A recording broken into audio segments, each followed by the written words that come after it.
sér drauma var djörf og óbanginn.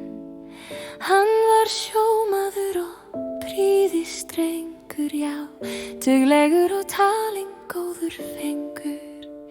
Þau giftu sig þeim gæfan blasti við og keyptu hús sem ei var auðfengið.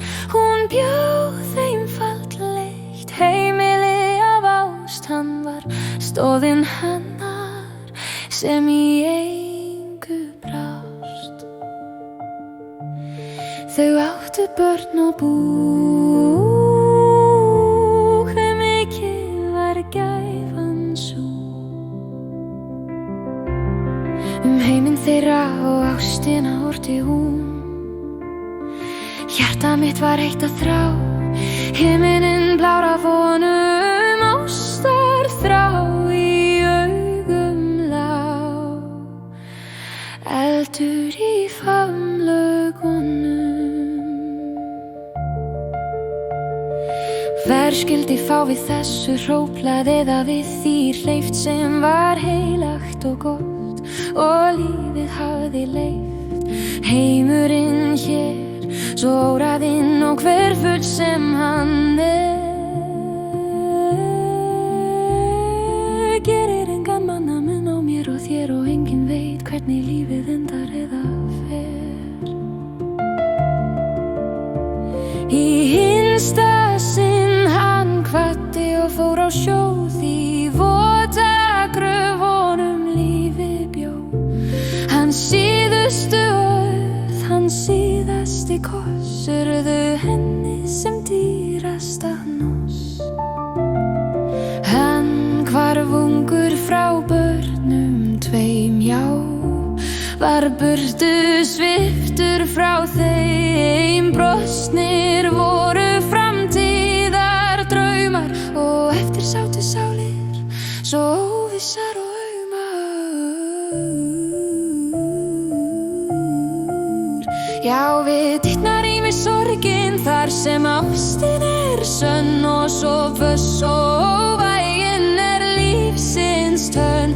Að hennar sorgar sár grær ei spönn, og svo sárt það þeim sem af ástvina missi þjást. Að sagt að deyja líka sé öllu skál.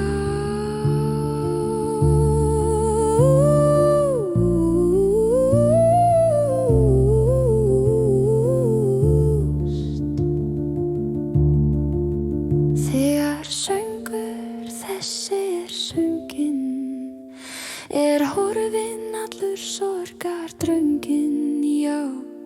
Elskenda örlög geta verið slungin af sorg og gleði þröngin. Bæði eru horfin úr heimi og börnin með, já, þannig fer lífið með sín litlu peð. Þó þetta sé ekki öll sagan og meira hafi gerst og skeð, þau lifa nú glöð saman lás við allt sorgarstreð. Ást hennar liði sem fræ í dvala, henni veitti fró í lífsins spil. Langskeiðið það dvaldi í vetrarkala, en blómstra nú í sól og sumaril.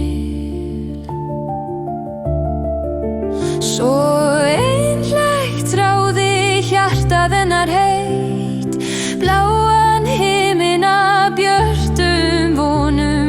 Að þrá hennar hefur til þess leitt að hún lifir aftur frjáls